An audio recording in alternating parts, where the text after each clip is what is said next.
Assalamualaikum warahmatullahi wabarakatuh.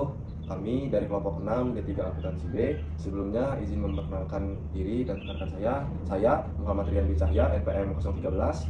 Saya Alvita Widyadana, NPM 048. Saya Nasa Ajara, NPM 014. Saya Pinkan Brilian, NPM 010. Saya Halika April Effendi, NPM 049. Berikut ini kami akan memaparkan materi tentang project base berdasarkan perusahaan yang sudah kami pilih, yaitu Redkit Benckiser. Berikut adalah materinya dan terima kasih. Baik, materi pertama saya akan memaparkan tentang profil perusahaan Redkit Benckiser. Redkit Benckiser, sekarang lebih dikenal sebagai Redkit, adalah perusahaan multinasional asal Inggris yang bergerak di sektor kesehatan, kebersihan, dan nutrisi. Kantor pusatnya ada di Slough, Inggris, dengan lebih dari 60 negara operasi dan puluhan ribu karyawan di seluruh dunia. Sejarah singkat Redkit Benckiser dimulai pada tahun 1823, Johann A. Benckiser mendirikan Benckiser. 1840, Isaac Redkit mulai usaha kimia. Pada 1848 mendirikan pabrik di Hull.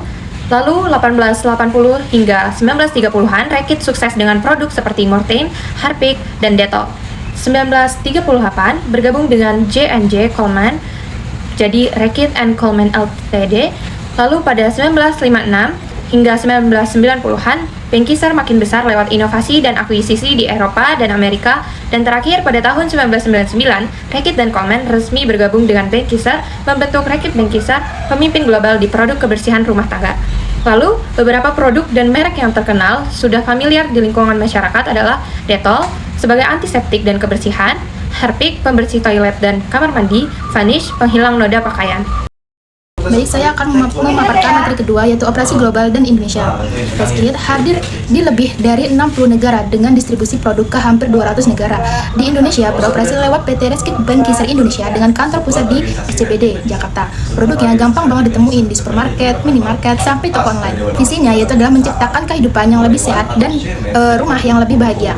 Visinya yaitu adalah, yang pertama adalah Protect, yaitu produk untuk menjaga kesehatan dan kebersihan. Yang kedua, Heal, yaitu solusi kesehatan biar kualitas hidup meningkat. Yang ketiga, Nurture, yaitu dukung kehidupan sehari-hari yang aman dan seimbang. Yang keempat, inovasi dan edukasi, menciptakan produk inovatif dan kampanye hidup yang sehat.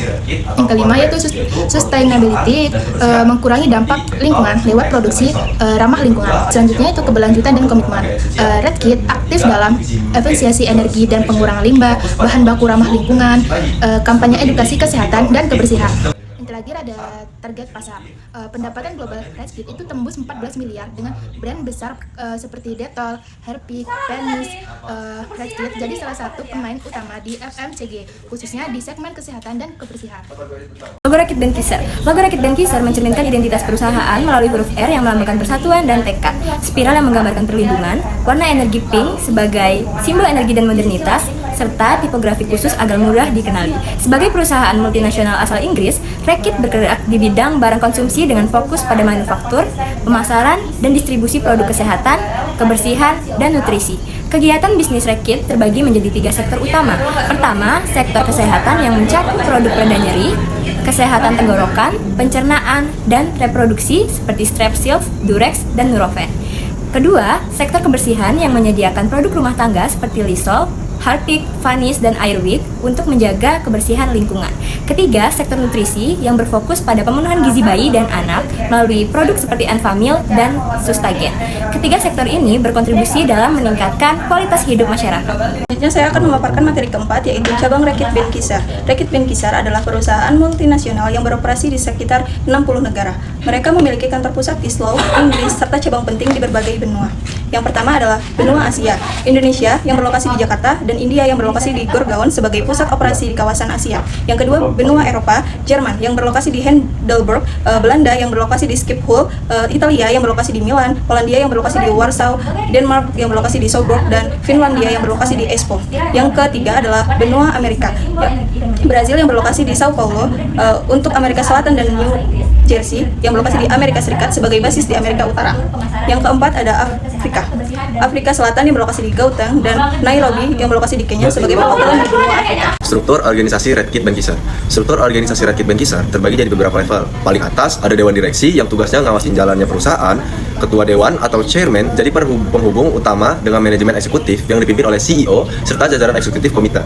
Untuk operasional sehari-hari, manajemen dipegang oleh CEO dan para eksekutif lain seperti CFO, Chief R&D, General Counsel, Chief HR, dan Chief Supply Officer.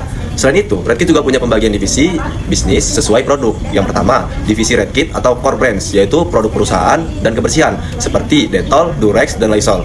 Dan yang kedua, ada divisi Essential Home, yaitu produk rumah tangga esensial. Dan yang ketiga, divisi Maid Jones Nutrition, fokus pada produk susu dan nutrisi bayi. Struktur ini nunjukin kalau Redkit punya sistem organisasi yang jelas, dari level pengawasan, eksekutif, sampai pembagian divisi produk biar kinerja perusahaan lebih terarah. Alasan mengapa manajer di Redkit Benckiser bekerja dengan cara kolaboratif dan berorientasi target. Mereka berperan sebagai penghubung antara strategi global dengan kebutuhan pasar lokal. Misalnya memastikan produk seperti Dettol atau Durex tetap sesuai standar internasional, tetapi tetap relevan di Indonesia. Selain itu, manajer juga mengatur tim lintas fungsi supaya kerja lebih efektif dan efisien. B. Mengambil keputusan. Perusahaan Redkit Benckiser menerapkan proses pengambilan keputusan menurut Robbins dengan langkah sistematis. Yang pertama, mengenali masalah, menetapkan kriteria, menilai alternatif, hingga mengevaluasi hasil. Saat lonjakan permintaan pasca pandemi, Redkit Benckiser fokus pada kualitas, keamanan, dan distribusi, lalu memilih strategi mengembangkan produk baru serta promosi digital. Hasilnya, penjualan dan kepuasan konsumen meningkat, menunjukkan bahwa penerapan keputusan rasional. C. Redkit Benckiser beroperasi di banyak negara, jadi manajer harus bisa menyesuaikan diri dengan regulasi pemerintah, tren konsumen, dan isu lingkungan yang ada. Di sisi lain, mereka juga menjaga budaya organisasi yang terbuka, inovatif, dan menghargai keberagaman karyawan. Dengan begitu, perusahaan tetap konsisten menjalankan visi globalnya sambil relevan dengan kondisi lokal. D. Praktik manajemen di lingkungan global. Redkit Benckiser adalah perusahaan global di bidang kesehatan, kebersihan, dan nutrisi. Strateginya terpusat namun fleksibel, sehingga bisa menyesuaikan dengan pasar lokal. Fokus utama Redkit adalah riset konsumen, inovasi produk, digitalisasi rantai pasok, dan e-commerce. Perusahaan berkomitmen mencapai net zero karbon pada 2040 serta menjalankan program sosial seperti Fight for Access Fund. Dalam SDM, Redkit mendorong keragaman, mobilitas global, dan budaya kepemilikan untuk mendukung karyawan dan menciptakan dampak positif bagi masyarakat. E. Mengelola keberagaman. Redkit menjadikan keberagaman dan inklusi sebagai kunci sukses. Mereka menerapkan kebijakan kesempatan setara tanpa diskriminasi, meningkatkan keterwakilan perempuan lewat mentoring, mendukung komunitas ERG, memberi pelatihan, unconscious bias, dan menegakkan kebijakan bebas pelecehan. Semua upaya dilaporkan secara transparan untuk menciptakan lingkungan kerja inklusif dan mendukung perkembangan karyawan. F. Mengelola perubahan dan inovasi. Redkit fokus inovasi lewat riset produk kesehatan, kebersihan, dan nutrisi seperti Dettol, Durex, dan Infamil. Mereka juga adaptif terhadap digital dan e-commerce. Dan saat pandemi COVID-19 langsung mempercepat produksi produk kebersihan. Strategi mereka disebut sustainable innovation, membuat kemasan ramah lingkungan dan kurangi emisi karbon agar bermanfaat bagi konsumen dan lingkungan. D. Mengelola tanggung jawab sosial dan etika. Redkit peduli sama kesehatan, kebersihan, dan lingkungan lewat program sustainable, kurangi emisi, pakai energi terbarukan, bahan baku ramah lingkungan. Selanjutnya, Fight for Access Fund itu membantu masyarakat dapat akses produksi produk kesehatan dan kebersihan. Contohnya saat pandemi, barang UNICEF dan Save the Children. Selanjutnya yaitu kode etik bisnis, berlaku buat karyawan, mitra, dan pemasok supaya kerja transparan, adil, dan menghargai HAM. A. Bagaimana Redkit Benckiser dalam merencanakan aktivitas kerja? Redkit Benckiser merencanakan aktivitas kerja dengan menetapkan tujuan jelas, membagi target ke tiap divisi, serta memperhatikan konsumen, karyawan, dan lingkungan. Jadi, kerja Redkit Benckiser bukan cuma cari untung, tapi juga bermanfaat luas bagi karyawan, konsumen, dan bagi semua jajaran organisasi Redkit Benckiser. Redkit Benckiser dalam mengelola strategi. Redkit Benckiser mengelola strategi dengan inovasi produk, pemasaran kreatif, dan operasional yang efisien.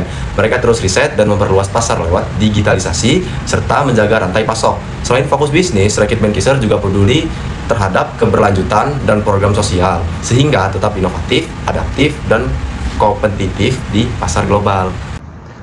Sekian presentasi dari kami kelompok 6 D3 Akuntansi kelas B yang menjelaskan tentang project base perusahaan Redkit Benckiser. Apabila ada salah kata atau perilaku yang kurang berkenan, kami mohon maaf. Kami akhiri. Assalamualaikum warahmatullahi wabarakatuh.